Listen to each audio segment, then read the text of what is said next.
सुप्रभात प्रिय विद्यार्थियों।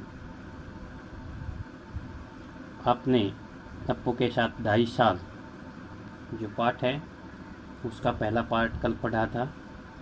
आज हम दूसरा पार्ट पढ़ाने जा रहे हैं, दूसरा भाग इसका। कल के भाग में आपने देखा कि किस प्रकार से सत्यजीत राय ने अप्पू के साथ 2.5 साल एक फिल्म बनाने में ही लगा दिए थे। पथेर पांचाली फिल्म उसका नाम था, और इस 2.5 साल में उसने अपने सामने आने वाली कठिनाइयों को बताया था कि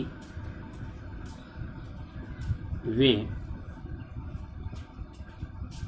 एक विज्ञापन कंपनी में काम करते थे। जब कभी नौकरी से फुर्सत मिलती तो फिल्म की शूटिंग करते। लेखक के पास पैसों का भी अभाव था, कमी थी, इसलिए वे पैसा जमा करने तक शूटिंग को रोक देते थे। बेटा, शूटिंग के लिए कलाकारों को इकट्ठा करना भी जरूरी था। कभी पैसे इकट्ठे नहीं होते थे तो कभी कलाकारों को भी इकट्ठे नहीं हो पाते थे। अप्पू की भूमिका निभाने के लिए लेखक को 6 वर्ष का लड़का चाहिए था। उन्होंने अखबार में जो विज्ञापन दिया था, अनेक लड़के इंटरव्यू के लिए आए। एक बार तो एक पिता ने फिल्मी दुनिया की चाहत में अपनी लड़की के ही बाल कटवाकर उसे लड़का बनाकर तैयार कर लिया था। और आपने देखा कि कल उन्हीं के पड़ोस में एक लड़का सुबीर बनर्जी, जो पथेर पांचाली इस फिल्म में अप्पू की भूमिका निभाने के लिए उसका चयन हुआ, और इसके लिए उसकी पत्नी ने उसका सहयोग दिया। उस लड़के की और लेखक की पत्नी का ध्यान गया और उन्होंने उसके बारे में बताया। शुरुआत में तो लेखक को आभास ही नहीं था कि उसकी फिल्म जो है बेटा 2.5 साल तक चलेगी। 2.5 साल तक काम करना किसी भी फिल्मकार के लिए लगातार कम्युनिटी बनाने के लिए कंटिन्यूटी जो है वो नहीं बन पाती है।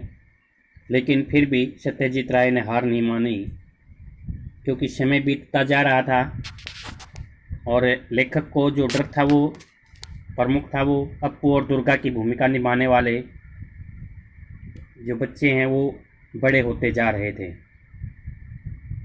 और शुरू से ही जो गड़बड़ हुई उसके बारे में बताया कि किस प्रकार से कोलकाता से 70 मील दूर पालसिट नामक गांव में उनको एक रेलवे लाइन के पास काशफूलों के मैदान में सीन चित्रित करना था।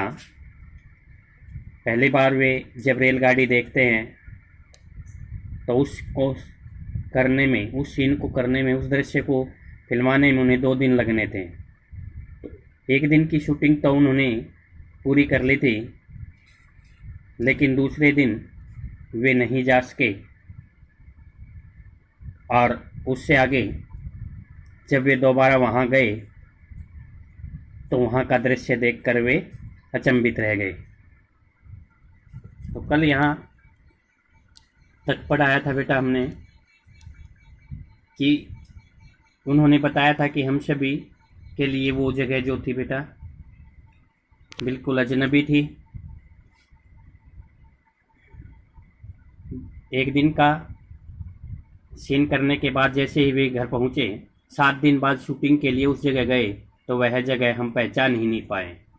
शूटिंग के लिए जिस पहले दिन का जो सीन चित्रित किया गया था उस जगह वो 7 दिन के बाद गए और उस जगह को भी पहचान नहीं पाए। लगा कि कहाँ आ गए हैं हम, कि हमें पता ही नहीं चला कि हम कहाँ आ गए हैं, क्योंकि वो काश फूलों को पशुओं ने, जानवरों ने खा लिया था। कहाँ गए वो सारे काश फूल जहाँ पहले दिन का सीन दर्शाया गया था। बीच के 7 दिनों में जानवरों ने वे सारे काश फूल खा डाले थे। अब अगर हम उस जगह बाकी आधे सीन की शूटिंग करते तो पहले आधे सीन के साथ उसका मेल नहीं बैठता, उसमें से कंटिन्यूटी नदारद हो जाती। लगातार जो होती है बेटा कंटिन्यूटी लगातार, ठीक है, तो उसके अंदर वो समाप्त हो जाती अगर वो काश फूलों से भरा हुआ जो मैदान था वो जानवरों ने खा लिया था, ठीक है। उनमें निरंतरता लगातार जो सीन होता है वो नहीं बन पाती, निरंतरता यूनिटी होती है, निरंतरता नदार्थ माने चली जाती, गायब हो जाती। उस सीन के बाकी अंश की शूटिंग हमने उसके अगले साल शरद ऋतु में, उस सीन की बाकी अंश की बाकी हिस्से की जो शूटिंग है उन्होंने अगले साल, एक साल के बाद शरद ऋतु में जब फिर से वो मैदान काश फूलों से भर गया तब की। देखिए एक सीन के लिए उन्हें एक साल का इंतजार करना पड़ा। काश फूल जब उस मैदान में पूर्ण रूप से भरे तब उन्होंने उसकी शूटिंग शुरू की। उसी समय रेलगाड़ी के भी शॉट्स लिए, ठीक है, लेकिन रेलगाड़ी के इतने शॉट्स थे कि एक रेलगाड़ी से काम नहीं चला। एक के बाद एक 3 रेलगाड़ियों को हमने शूटिंग के लिए इस्तेमाल किया, ठीक है। रेलगाड़ी के शॉट्स थे, सीन थे, वो ज़्यादा थे और इसके लिए उन्होंने 3 रेलगाड़ियों को इस्तेमाल किया। सुबह से लेकर दोपहर तक कितनी रेलगाड़ियाँ उस लाइन पर से आती हैं यह पहले ही टाइम टेबल देखकर जान लिया था उन्होंने। हर एक ट्रेन एक ही दिशा में से आने वाली थी। जिस स्टेशन से वे रेलगाड़ियाँ आने वाली थी उस स्टेशन पर हमारी टीम के अनिल बाबू थे, ठीक है। उस रेलगाड़ी के ऊपर जो रेलवे स्टेशन था उसके ऊपर अनिल बाबू अपनी टीम के साथ काम कर रहे थे। रेलगाड़ी स्टेशन से निकलते समय अनिल बाबू भी इंजन ड्राइवर की कैबिन में चढ़ते थे, ठीक है, क्योंकि गाड़ी के शूटिंग की जगह के पास आते ही बॉयलर में कोयला डालना ज़रूरी था। बॉयलर होता है जहाँ कोयला डाला जाता है, ठीक है। आजकल तो चलो भाई इलेक्ट्रिक ट्रेन चल गई हैं, लेकिन पहले कोयले से जो धुआं निकलता है, धुआं निकलता हुआ दिखाई देता है तो वो बॉयलर बोला जाता है बेटा। बॉयलर वो जगह होती है जहाँ कोयला डाला जाता है ताकि काला धुआं निकले ऊपर। जो काला धुआं है वो किससे निकलता था? कोयला डालने से। सफ़ेद काश फूलों की पृष्ठभूमि पर अगर काला धुआं नहीं आया तो दृश्य कैसे अच्छा लगेगा।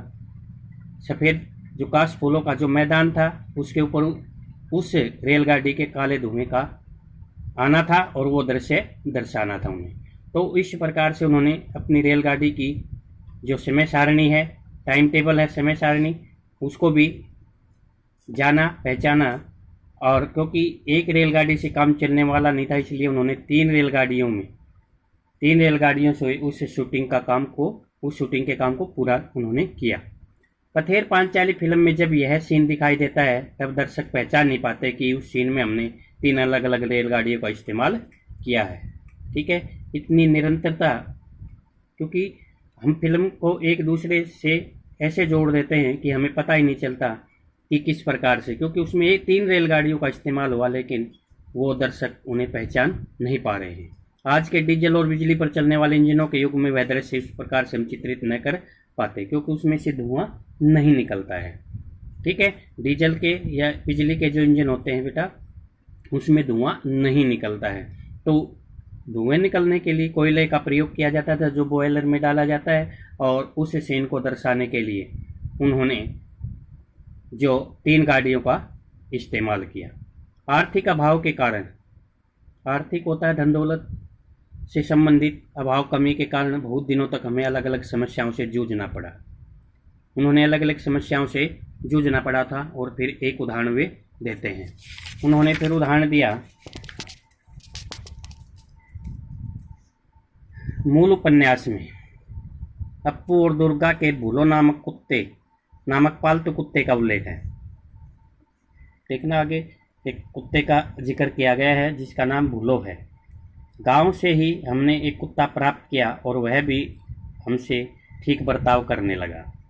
कुत्ते का जो सीन उन्होंने चित्रित करना था उसके लिए उन्होंने गांव से एक कुत्ता ले लिया। फिल्म में एक दृश्य ऐसा है, अप्पू की माँ सर्वजया अप्पू को भात खिला रही है। अप्पू की माँ का नाम है बेटा सर्वजया। वो अप्पू को भात होता है, पके हुए जो चावल होते हैं उनको कहते हैं बेटा, तो वो खिला रही है किसको? अप्पू को। अप्पू कौन है? इस फिल्म का मुख्य नायक है। ठीक है। भूलो कुत्ता दरवाजे के सामने आंगन में बैठकर अप्पू का भात खाना देख रहा है। कुत्ता दरवाजे के सामने आंगन में बैठा है और अप्पू जो भात खा रहा है उसको देख रहा है। अप्पू के हाथ में छोटे तीर कमान है, छोटे छोटे तीर कमान है। खाने में उसका पूरा ध्यान नहीं है, अर्थात पूरी लगन से वो भात को नहीं खा रहा है। हाथ में उसके छोटे तीर कमान हैं जिनसे वो खेल भी रहा है। वह माँ की ओर पीठ करके बैठा हुआ है, माँ की ओर पीठ कर रखी है उसने। वह तीर कमान खेलने के लिए उतावला है। ठीक है। बाहर जाने के लिए उतावलापन है उसमें, उत्सुकता है कि तीर कमान खेलने चला जाऊं जल्दी से, क्योंकि उसका ध्यान किस में नहीं है बेटा? भात खाने में। ठीक है। और भात कौन खिला रहा है उसको? उसकी माँ सर्वजया, अप्पू की माँ जो उसकी भूमिका निभा रही है सर्वजया। अप्पू खाते खाते ही कमान से तीर छोड़ता है। ठीक है। भात खाते खाते वह कमान से तीर छोड़ता है, उसके बाद खाना छोड़कर तीर वापस लाने के लिए जाता है। तीर छोड़ देता है वो, फिर तीर उठाने के लिए जाता है। सर्वजया बाएं हाथ में वह थाली और दाहिने हाथ में निवाला, निवाला होता है भात जो चावल या रोटी का कोई भी टुकड़ा लेकर बच्चे के पीछे दौड़ती है उसको खिलाने के लिए। ठीक है। बाएं हाथ में थाली लिए हुई है, दाहिने हाथ में वह एक टुकड़ा लिए हुए। ठीक है। चाहे वो टुकड़ा ये यहाँ पर हम भात के लिए, क्योंकि वो भात दिखाई दे रहा है हमें, भात जो पके हुए चावल हैं उनका इस जो टुकड़ा है वो लेकर के उसके पीछे दौड़ती है। लेकिन बच्चे के भाव देखकर जान जाती है कि वह अब नहीं खाएगा। उसके भाव देखे और वह जान गई कि अब यह नहीं खाएगा। भुल्लो कुत्ता भी खड़ा हो जाता है वहाँ से, जो उसके सामने ही दरवाजे पर खड़ा था। उसका ध्यान सर्वजया के हाथ में जो भात की थाली है उसकी ओर है। देखिए कुत्ते की स्वाभाविक जो विशेषता है वो यही दिखाई है कि उसके हाथ में जो चावलों की थाली है उसकी तरफ उसकी निगाह है, उसके दर्शन है। वो देखना चाहता है क्योंकि उसकी निगाह तो उसके हाथ पे है कि कब मेरा नंबर बीच में आए, मेरे को इसमें से कुछ खाना खिलाया जाए। ठीक है बेटा। क्योंकि आप देखते हैं कि कई बार छोटे बच्चे होते हैं बेटा, वो भाग दौड़ करके ही खाना खाते हैं, और भाग दौड़ करके खाना खाते हैं तो उसकी माँ जो है वो पीछे पीछे दौड़ती है और उन्हें खाना खिलाती है। यही इसमें दर्शाया है क्योंकि उसका ध्यान खाने में नहीं है, वह उस कुत्ते पे तीर कमान चलाने की कोशिश करता है, और बाहर जब तीर चला जाता है तो वह तीर को उठाने जाता है, नहीं कि खाने में ध्यान होता है उसका। तो यही इसमें दिखाई हमें देता है। ठीक है बेटा। इसके बाद वाले शॉट में हमें ऐसा दिखाना है कि सर्वजया थाली में बचा भात एक गमले में डाल देती है। सर्वजया कौन है बेटा? आपने पीछे पढ़ा है, अप्पू की माँ जो भूमिका निभा रही है।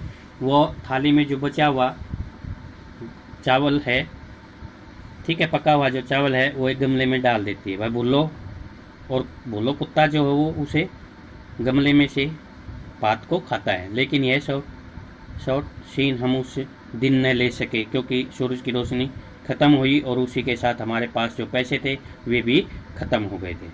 ठीक है। देखिए थोड़ा सा सीन यहाँ रहता है, और क्या कहा है कि देखना किस प्रकार से कि वो उस भात को खाने का जो सीन है बेटा, वो सीन वो नहीं कर पाए क्योंकि वो सर्वजया जो है अप्पू की माँ, वो थाली में बचा हुआ भात गमले में डालना है, उसके द्वारा थाली में बचा हुआ भात गमले में डालना और भुल्लो कुत्ते द्वारा उसको खाना। लेकिन वो उस समय रोशनी सूरज की ख़त्म हो गई थी और इस कारण से वह शॉट वे न ले सके। 6 महीने बाद फिर से पैसे इकट्ठा होने पर, देखने उसके तुरंत बाद पहले 1 साल रुक गया था काम, फिर 6 महीने बाद फिर से पैसे इकट्ठा होने पर हम फिर बोडाल गांव में उस सीन की बाकी अंश चित्रित करने के लिए गए। कौन सा सीन बेटा? कि सर्वजया द्वारा अप्पू की माँ द्वारा जो बचा हुआ भात गमले में डालना और भुल्लो कुत्ते द्वारा उसको खाना। ठीक है। लेकिन जब 6 महीने के बाद उस बोडाल गांव में वो सीन चित्रित करने के लिए गए तो वहां जाने पर समाचार मालूम हुआ कि भुल्लो कुत्ता अब इस दुनिया में नहीं है, अर्थात वो जो कुत्ता जिसके ऊपर वो फिल्माया जाना था वो कुत्ता ही मर गया था, वो इस दुनिया में नहीं था। अब क्या होगा?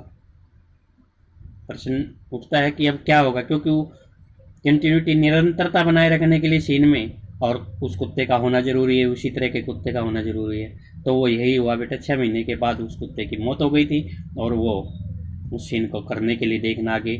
खबर मिली कि भूलो जैसा दिखने वाला एक और कुत्ता गांव में है। वैसी ही शक्ल सूरत का एक कुत्ता उन्हें उस गांव में और मिल गया। अब लाओ पकड़ के उस कुत्ते को पकड़ करके लाते हैं। सचमुच यह कुत्ता भूलो जैसा ही दिखता था। वह भूलो से बहुत ही मिलता जुलता था। उसके शरीर का रंग तो भूलो जैसा बादामी था ही, उसकी दूम का छोर भी भूलो के दूम की छोर जैसा ही सफ़ेद था।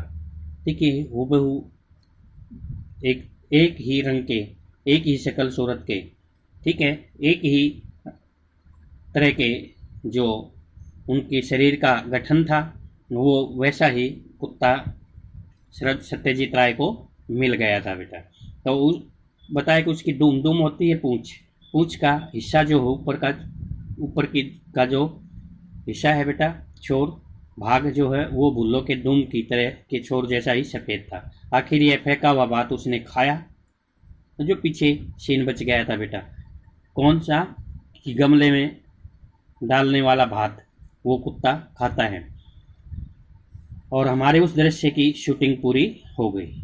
देखिए, एक छोटा सा सीन पूरा करने के लिए पैसे ख़त्म हो गए थे और समय का भी अभाव था। इस कारण से उसको 6 महीने लगे और उस सीन को पूरा करने के लिए उन्हें 6 महीने लगे थे। फिल्म देखते हुए यह बात किसी के भी ध्यान में नहीं आती कि एक ही सीन में हमने भूलों की भूमिका में 2 अलग अलग कुत्तों से काम लिया है। ठीक है, क्योंकि फिल्मकार मोस्टली ये दिखाता है कि भी किसी भी प्रकार के दर्शकों को ये न लगे कि ये सीन किसी अन्य सीन दूसरे पहले वाले सीन से मेल नहीं खाता है। और वही इसने किया कि भुल्लो कुत्ता जब मर जाता है तो वैसा ही दिखने वाले कुत्ते के साथ जब वे सीन करते हैं तो वो इस फिल्म में कहीं दिखाई देता है दर्शकों को।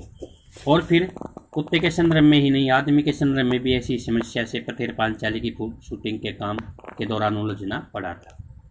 पीछे तो दिखाया भूलो कुत्ते के मर जाने पर जो उनके सामने समस्या आई। अब ये कहता है कि अब एक आदमी के कारण भी इन्हें ऐसी समस्याओं के लिए शूटिंग के दौरान उलझना पड़ा था। श्रीनिवास नामक मिठाई वाले से मिठाई खरीदने के लिए अब पोर दुर्गा के पास पैसे नहीं है। देखिए, यहाँ एक श्रीनिवास नाम का एक मिठाई वाले आदमी की जो चर्चा हुई है, उससे अब पोर दुर्गा को मिठाई खरीदनी है लेकिन उनके पास पैसे नहीं है। वे तो मिठाई खरीद नहीं सकते, इसलिए अब पोर दुर्गा उस मिठाई वाले के पीछे पीछे मुखर्जी के घर के पास जाते। ठीक है, जो घूम घूम के मिठाई बेचता था श्रीनिवास, जो सीन उन्होंने दर्शाना था, उसके पीछे पीछे कौन भागता है? अब पोर दुर्गा। मुखर्जी अमीर आदमी है, वे तो मिठाई जरूर खरीदेंगे, अर्थात उस घर की ओर जाते हैं जहां मिठाई हर हालत में खरीदी जाएगी और उनका नाम है मुखर्जी। तो उन्होंने कहा कि भाई किस प्रकार से वे अप्पू और दुर्गा मिठाई वाले के पीछे पीछे वहां पहुंच जाते हैं और उनका मिठाई खरीदना देखने में ही अप्पू और दुर्गा की खुशी है, क्योंकि उनके पास पैसे नहीं है। ये एक सीन दर्शाना था कि वे इतने गरीब थे, इतने ऐसा आए थे कि उनके पास मिठाई खरीदने के लिए पैसे नहीं होते हैं, तो वे श्रीनिवास मिठाई वाले के साथ मुखर्जी के घर में केवल मिठाई खरीदना देखने में ही अपनी खुशी जाहिर करना चाहते हैं। इस दृश्य का कुछ अंश चित्रित होने के बाद हमारी शूटिंग कुछ महीनों के लिए स्थगित रोक दी गई है। ठीक है, यहाँ तक का दृश्य चित्रित करने के बाद मिठाई वाले का पहले जो हुआ था और उसके बाद मिठाई वाले के बाद में कुछ अंश, कुछ भाग, कुछ हिस्सा जो है चित्रित करने के बाद हमारी शूटिंग कुछ महीनों के लिए स्थगित हो गई। पैसे हाथ आने पर फिर जब हम उस गांव में शूटिंग करने के लिए गए तब खबर मिली कि श्रीनिवास मिठाई वाले की भूमिका जो सृजन कर रहे थे उनका देहांत हो गया है। ठीक है, श्रीनिवास जो घूम करके मिठाई बेचता था, 6 महीने के बाद वहाँ पहुँचे तो क्या हुआ बेटा कि उस श्रीनिवास की मृत्यु हो चुकी थी। अब पहले वाले श्रीनिवास का मिलता जुलता दूसरा आदमी कहाँ से मिलेगा? कुत्ता तो मिल गया था लेकिन आदमी का मिलना बहुत मुश्किल था। इसलिए जो सत्यजीत राय के सामने देखना एक के बाद एक किस प्रकार की परेशानी जो खड़ी हो जाती हैं फिल्म को बनाने में, और इसके कारण उनका जो काम है वो 2.5 साल तक एक फिल्म बनाने में ही लगा था। तो यहाँ तक बेटा इसका पार्ट 2 होता है हमारा। अब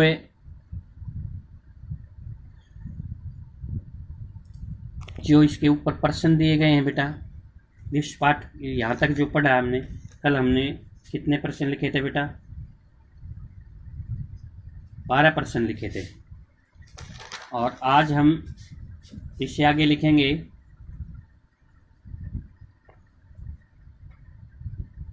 फिल्मकार दोबारा उस स्थान पर पहुंचा तो हैरान क्यों था। छोटे प्रश्न लिख रहे हैं आप ही। फिल्मकार दोबारा उस स्थान पर पहुंचा तो हैरान क्यों था। अगला प्रश्न है काश फूलों को क्या हो गया था। काश फूलों को क्या हो गया था। अगला प्रश्न है फिल्मकार ने बाकी आधे दृश्य की शूटिंग कब की। जो काश फूल वाला दृश्य था उसके लिए अगली जो शूटिंग है वो कब की उन्होंने। अगला प्रश्न है अनिल बाबू कौन थे। अनिल बाबू का जिक्र हुआ है, वो कौन थे। अगला प्रश्न है लेखक को किस कारण अनेक समस्याओं से जूझना पड़ा। लेखक को किस कारण अनेक समस्याओं से जूझना पड़ा। अगला प्रश्न है फिल्म में काम करने वाले पहले कुत्ते का क्या नाम था।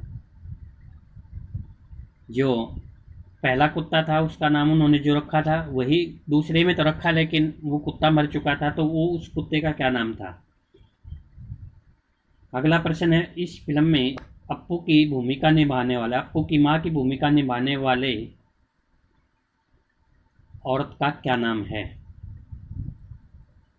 फिल्म में अप्पू की माँ की जो भूमिका निभाई गई है उसका क्या नाम है। अगला प्रश्न है अप्पू किससे खेलने के लिए उतावला हो रहा था। अप्पू किससे खेलने के लिए उतावला हो रहा था। अगला प्रश्न है अप्पू की माँ अपने बच्चे के पीछे क्या लेकर दौड़ी। अप्पू की माँ अपने बच्चे के पीछे, अपना बच्चा उसका कौन है, अप्पू है, उसके पीछे क्या लेकर दौड़ी।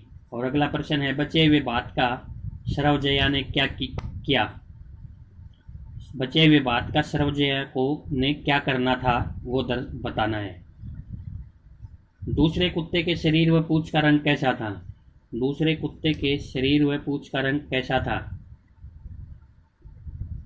और अगला प्रश्न है अप्पू व दुर्गा कौन थे। अप्पू व दुर्गा कौन थे। तो ये 12 प्रश्न पहले कल लिखवाए थे बेटा, और 12 प्रश्न आज जो हैं ये लिखने हैं बेटा। ठीक है, ओके, थैंक यू।